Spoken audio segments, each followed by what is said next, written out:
구독자분들의 부의 사다리를 제공해 드리겠습니다. 안녕하세요. 부의 사다리입니다. 네, 오늘은 10월 31일 장마감 후에 SK케미칼과 SK바이오사이언스에 대한 영상 올리도록 하겠습니다. 네, SK케미칼은 오늘 간단히 말씀드리고요. 그 다음에 SK바이오사이언스 IR 분석 먼저 해보겠습니다. 일단 SK케미칼 10월 마감했으니까 월봉 보면은 시초가 91,000원으로 시작을 했고요.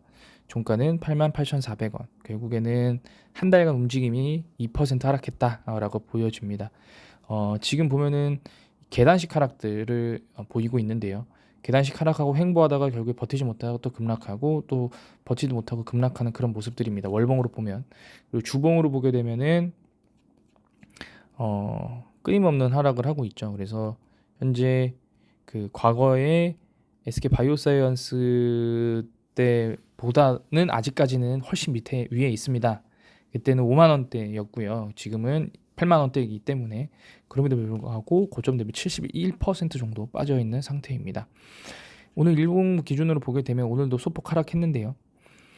마이너스 0.9% 하락해서 11선 아래로 내려왔습니다. 뭐 큰 움직임이 보이지 않는 상황이고 거래량도 확 줄었기 때문에 현재 상태에서 특이한 동향은 없다라고 생각이 됩니다. 매매 동향을 보더라도 마찬가지인데요. 거래량이 38,000주.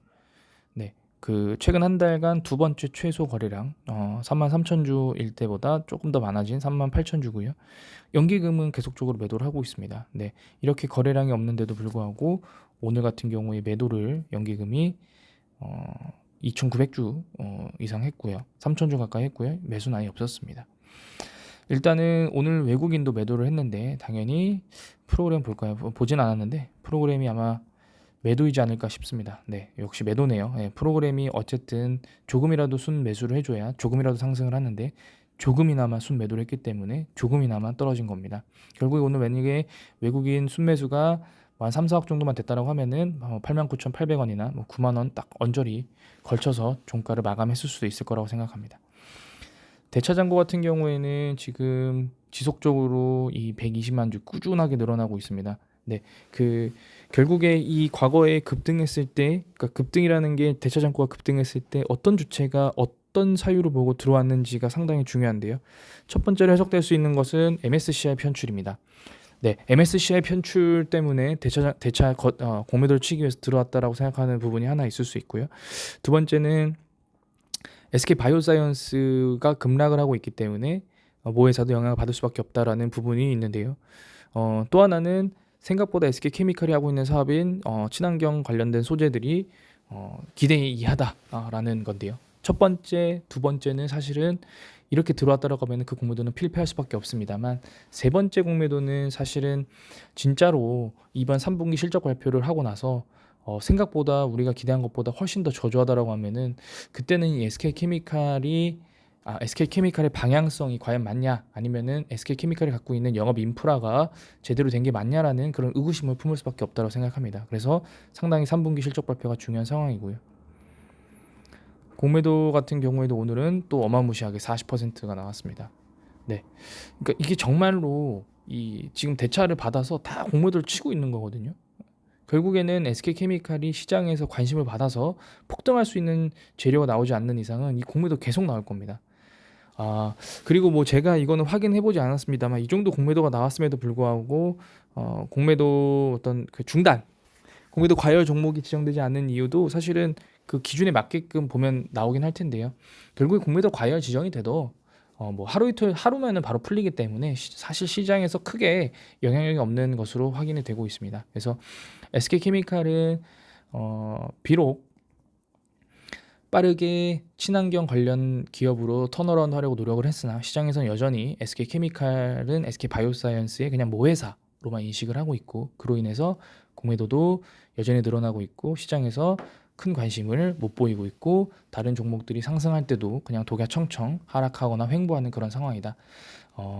그래서 11월에 나오는 3분기 실적이 정말 중요하고 여기에 사활을 걸어야 된다. 개인 투자자 입장에선 뭐 기업은 이미 발표 자료 나왔겠죠. 3분기 실적 발표 나왔을 거고요. 그래서 이런 부분들을 참고해서 SK케미칼 투자자분들 참고하시면 좋을 것 같습니다. 네, 이상으로 SK케미칼의 영상은 여기서 마치도록 하겠고요. 다음으로는 SK바이오사이언스에 대한 영상 올리도록 하겠습니다.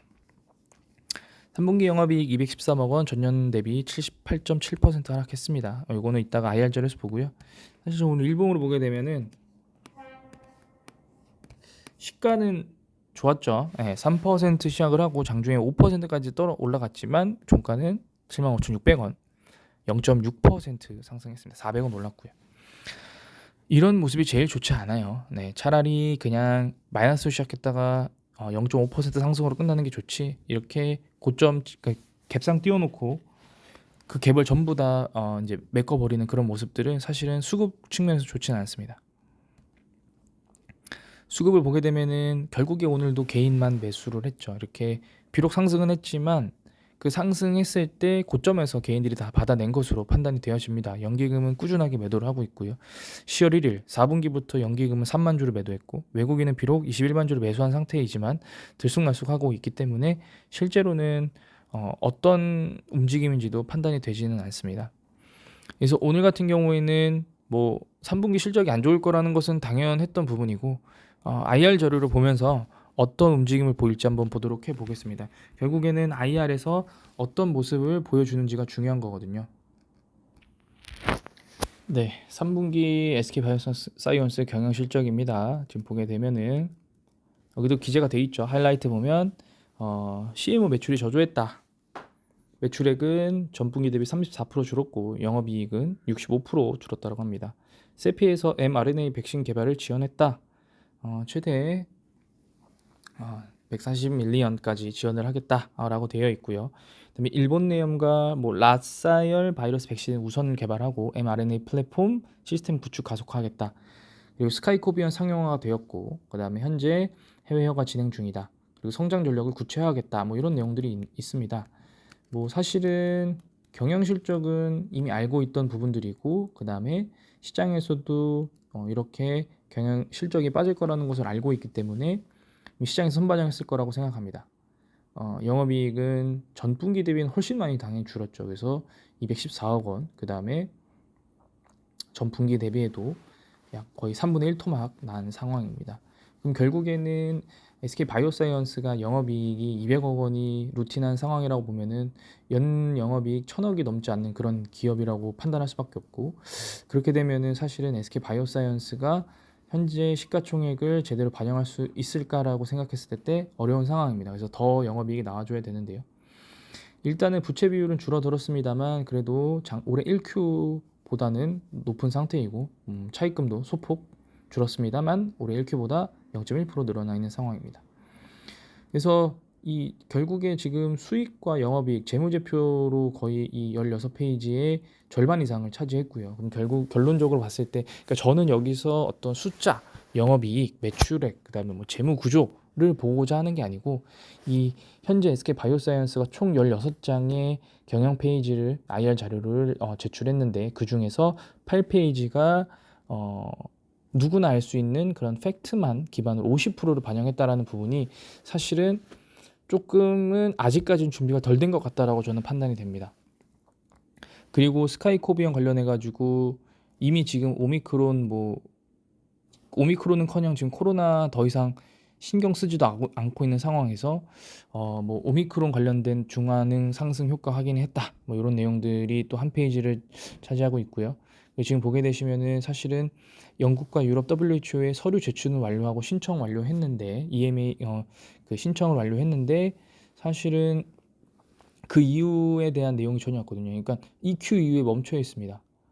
그러니까 지금 4Q에 그러니까 언제 완료될지도 모르는 상황이기 때문에 사실은 우리가 예상했던 올해 안에 해외 매출이 나오기에는 거의 불가능해졌다라고 생각을 하고요.